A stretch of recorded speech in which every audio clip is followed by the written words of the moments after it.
Wow, so I don't know if you guys can tell, but that was the first time I'd had some of my geese checking out the unfinished shelter that I'd started to put up. I need to get bigger tarps and some better covering for that. But the water table is up around here, so I still gotta muck out some of this straw that makes the water get all caught up. Okay.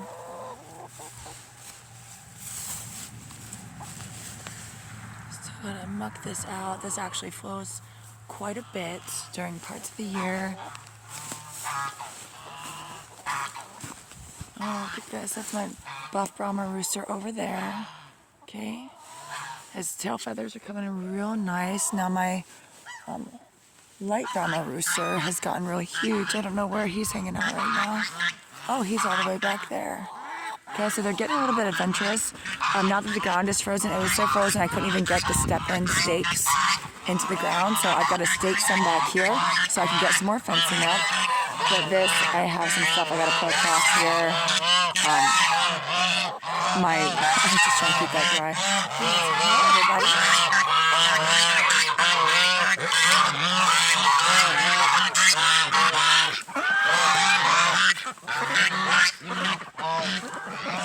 So the water level is up quite a bit on this little spring pond down here. And I had just expanded it a little bit. So through here, I'm gonna have to put some stuff, and I do have something to put in.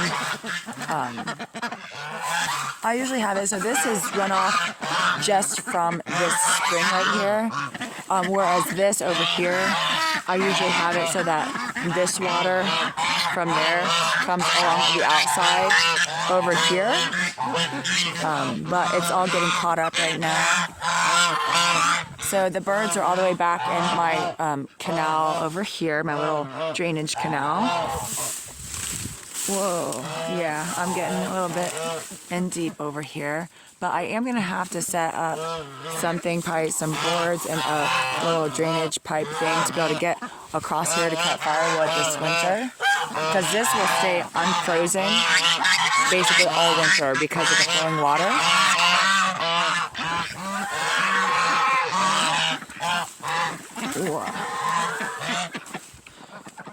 So you'll see there's a little bit of flow coming in through here, but it really needs a lot of this straw, this dead grass that's been blocking the drainage pathway to come across. I don't mind having this area stay a little bit boggy right now. Let's see. I just came in through here with a brush cutter. I'm gonna brush cut more of this so that possums and raccoons cannot just sneak up on my birds. Okay. It does offer them some shelter in the winter. They'll make little nooks in the shelter, but you know, if they're getting caught up by raccoons, it's not ideal.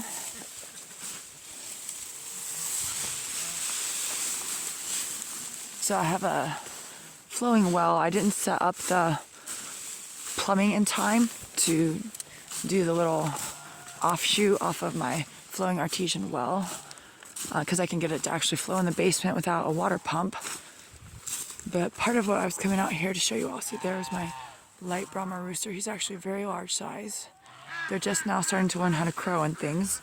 Remember, I had those come in towards the end of July. Oh, look at them. Sometimes they fly, they can actually get a little ways up off the ground. That's like a surprising height, like sometimes like a couple of feet off the ground. Okay, so earlier I had some trees that I'd ordered a while ago come in. So this is a Chinese chestnut tree. I just used my old jujube cage because my jujubes were not quite cold hardy to this region. They're supposed to be, but I have a frost pocket situation here that will kill things that are just on the edge of my growing zone. So, and then I have another Chinese chestnut tree over there. Now over there and on that side, I planted a black beauty mulberry that had just come in. Along with these because I had 4 trees come in. So again, these are my pear trees, and then one of them does not pollinate very well at all. And so my Bartlett pear does not really produce much. So this is an Chojiro Asian pear tree that will also be able to fertilize my other pear tree. And these are a harder pair, so they should store better. I'm actually not very satisfied with these, and it's partially my fault because I waited a little too long to pick them, and so I should have processed them immediately, and I didn't. And so what'll happen is they'll start to they ripen from the inside out. Look at them coming over here. I don't know if they've ever been over here before, but they like to follow me around every once in a while. So this, clearly I have a lot of work to do to clear out brush, because this is my plum tree, my prune tree. I still have to get leftover apples off of here. You know, it was a little bit disappointing because I wanted to really process a lot of apples for vinegar and things like that this year. I still have to get those off so that when I spray for bugs, it'll help. Got to do some pruning. This is the first time they've been over here, but again, eventually, from the frontage all the way back through here, I want to have fenced off as basically their zone. Once I get a coop built down here eventually, which is probably going to be some time. Now this tree, again, I didn't really notch it properly because it's a really tedious process, because my chainsaw has an 18-inch bar, and this tree trunk, this thing is really huge, is quite large.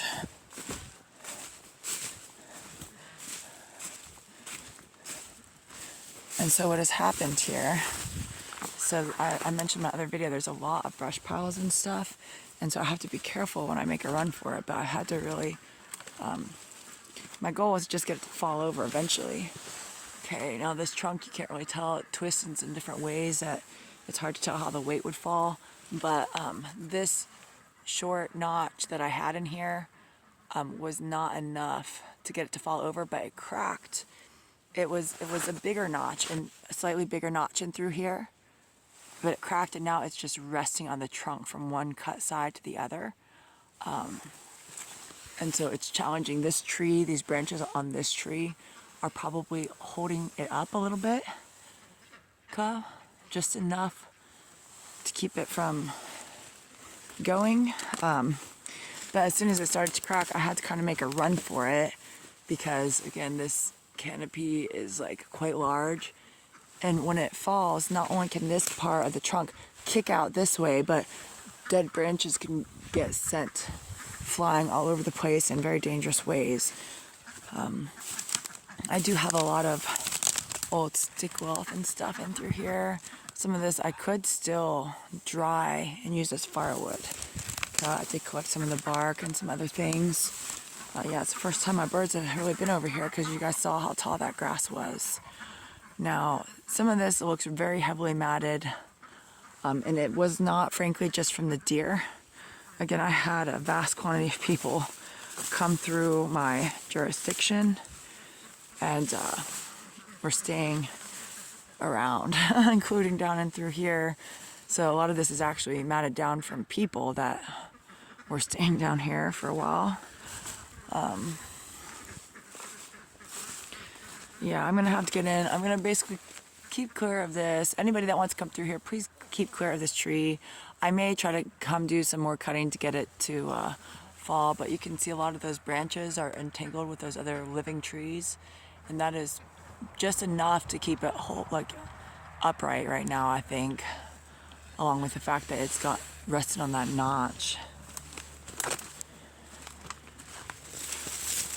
So this area gets really wet and through parts of the year.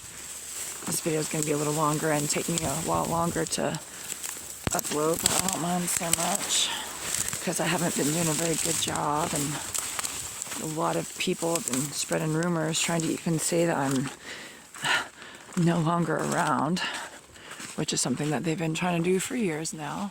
But you can see there's some smaller dead woods in through here.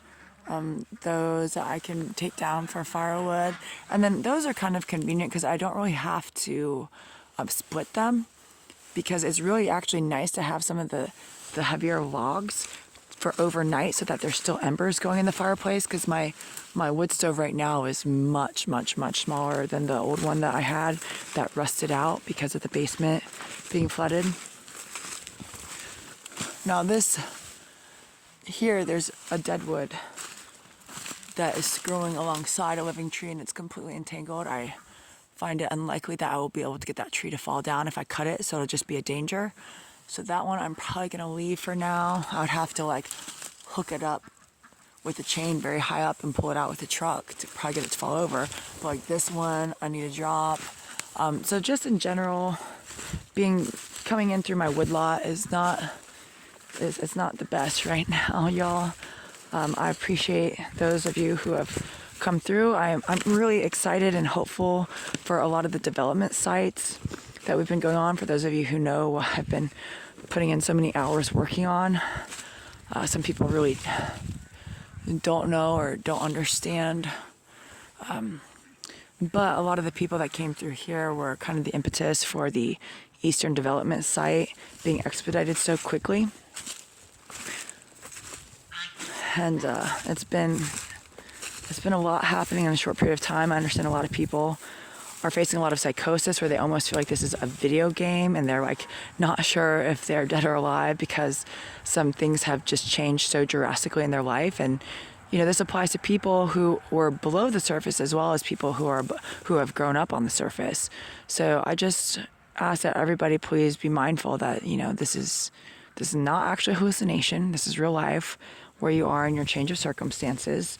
It's one contiguous lifetime. Some of you were in such a gruesome, subjugated circumstances that you're not prepared to accept the reality, because some things, just things like the flavor of like real actual photosynthesized fruit and things like that, it's like you feel like that can't exist within the same existence that you were in. But you know, there's a lot of challenges. But anyways, a lot of this is going to start getting buried in snow. Some people who came from here to the Eastern Development Site feel like I've committed some injustice against you because you understand that there's these plants and now you're in a kind of a more desolate area working on the infrastructure there. But please understand that it's wintertime here, so it gets very cold. There's snow that is like damp. It's not ideal for developing in broad parts of the country, and we also needed someplace private to get started on some of the development projects, is why some of those jurisdictions are ideal at this time, while things continue to progress in other ways as well. But as you can see, a lot of these trees that were killed by the emerald ash borer beetles, which are these very brilliantly colored green beetles, okay, they've fallen. A lot of them are not really on the ground, so they're not in as much of states of rot. Even some of this slightly rotten stuff, once it dries out very thoroughly, it's kind of corkish, which means it produces heat quickly. But there's a lot of stuff that I need to process in through here. I'll let that tree kind of do its own thing for a little while, and then I'm going to prioritize that probably because I need to have that area that clear later. So we'll see how it goes. But my woodlot, as you can see, there's a lot of more sunshine right now because everything's lost its leaves. Even like that thing back in there, there's a little building back in there on the other side. You can't really see. I think my neighbor has put that in illegally on a different neighbor's lot because he just acts like he owns everything. Yeah, these cages I've gotten to square out. These had black walnuts in them that got flooded when we had that really wild flood come through. So some of these got vines growing in through here now too. I'm gonna have to check and see what's what, because that stick in there, that stick right in there is the black walnut. So I've got to clear a lot of this stuff out. I'm not gonna make as much progress as I would like, frankly, because I'm doing this stuff alone. You can see this thing is kind of starting to fall over. I'll have to check and see if that's even on my property line, because that might be on my neighbor's property line. Some of these ones on the edge, I'm just gonna kind of let them go. But yeah, that's what's happening. So this area I planted with the black walnuts in through here. There's a bog over through there that I would probably need to do some white oaks or something like that. Some of you all, even in the Eastern Development Site, as we get irrigation set up and everything, you will be planting trees as well. It's just for those of you who are familiar with how I do it here, over there you're really going to want to amend the soil with a lot more organic matter, and then make sure you mulch them really well and that they're getting watered quite a bit. You don't really fertilize the water for some of the trees when they're young, but it's going to take a lot more. Some trees you may find even need shade structures in the high summer until they are a little more hardy. But if we start planting some things now, we're going to see how it goes. You know, there's going to be a big, in the eastern side, there's going to be a really big focus on greenhouses and aquaponics structures under those greenhouses, but we do want to make it a bit more abundant for those of you who are familiar with Palm Springs and what is possible once you get that irrigation going. So as you can see, I have an abundance of stuff. I don't really have a good way to get it to the house. I just haul this stuff in by the armload.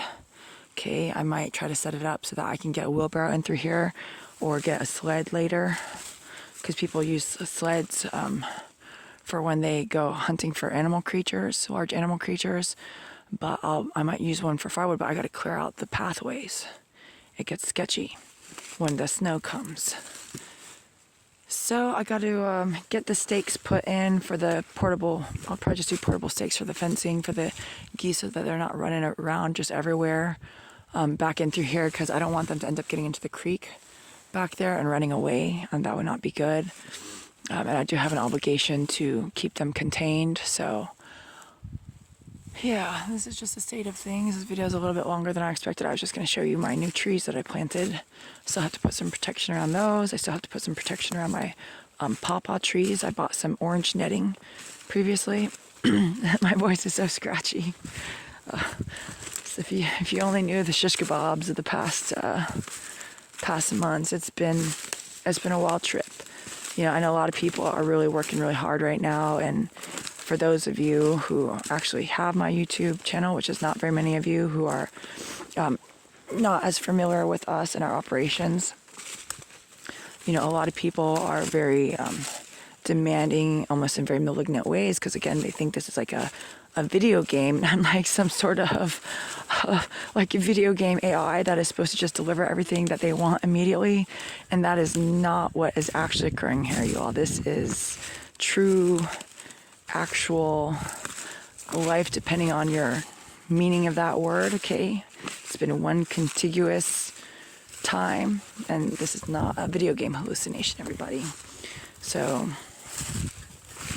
some of you understand that better than others. Some of you who actually came through my backyard back in October, mid-October to late October, through even now I still have people processing in through here.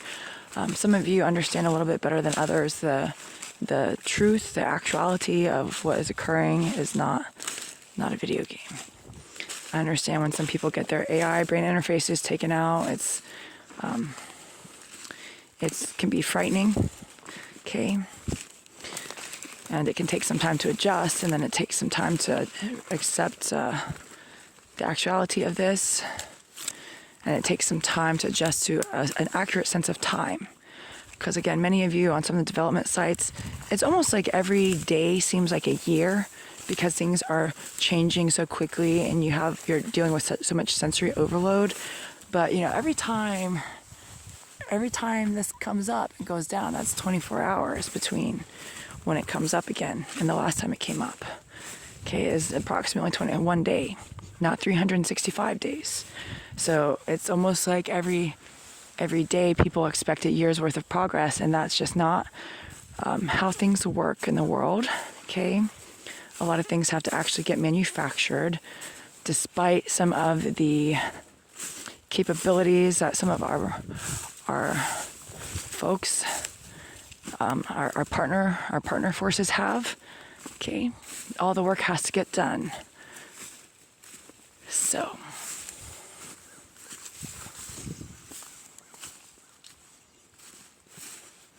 I know a lot of folks, a lot of people who came through here feel like there's a lot of things that they can't talk about because some people are being so malignant.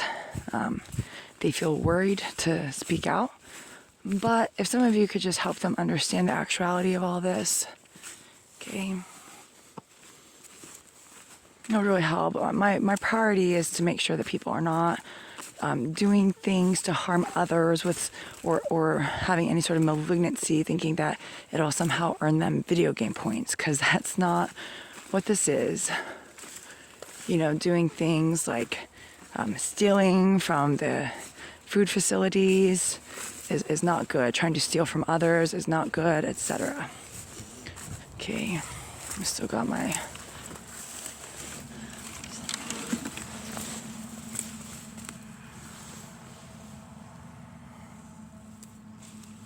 Okay. So anyways, I have to get some work done for my own self and securing heating for the winter, etc. I gotta really clean this out. This is a mulberry tree that's growing in here, this right here. Okay.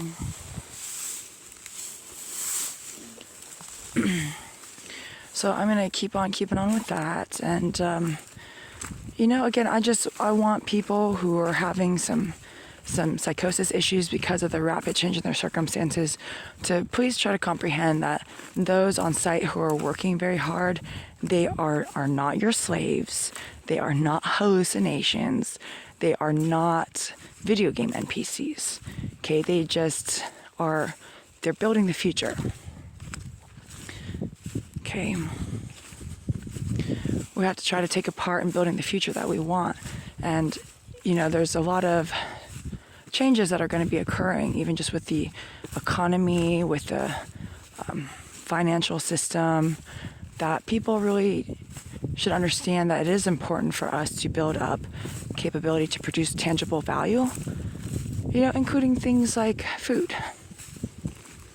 I was just talking with some of my leads about some of the species that are good for aquaponic systems, etc. And we're looking at recipes and things like that. And then we also have some things that some vendors are not really wanting to sell us because they're a little bit more specialty and they're worried the competition is gonna bring down their profits and stuff. So there are some challenges, but I don't know. I'm excited for a lot of things. Work hard, play hard, but please don't engage in lawlessness. We have had some issues where some people from our development sites, because again, you all are not hostages on the development sites. They're there for your benefit. Okay, you're free people. However, when you do things like violate legal statutes and the police have to arrest you because you're riding ATVs on the street in ways you're not supposed to, etc., okay, just understand that they can put you in jail for a little while, which is what's happened to some people. And it's unfortunate, but we have some young people that they're feeling a little bit rebellious and they want to exercise their freedom, and it is what it is, okay? Just please remember that, even if you're not willing to accept that this is not a video game, that there are rules that need to be followed, and if they aren't followed, there can be consequences like spending some time in the jail and Barstow, etc. Okay, and it's interesting because some people go and then they have to eat the jail food for a few days, and they're like, "Oh, wow, well, what is this? Is this place hell because the other place has much better food?" So we really are trying to provision well for you to such a degree that unfortunately some people think it's a hallucination. And sometimes we have had some shortages because some of our partner forces do not do express delivery of animal creature products. Okay. So some people who want to have hamburgers, things like that, animal creature products, there's been shortages that have caused some turf warfare and theft and inappropriate things. Okay, we need more people to focus on getting their driver's licenses. I've bought a lot of ATVs so that people can start learning, and then what you have to do is you have to take your driver learner permit written test, and once you can pass that, okay, you can start practicing on base with the full-size vehicles driving.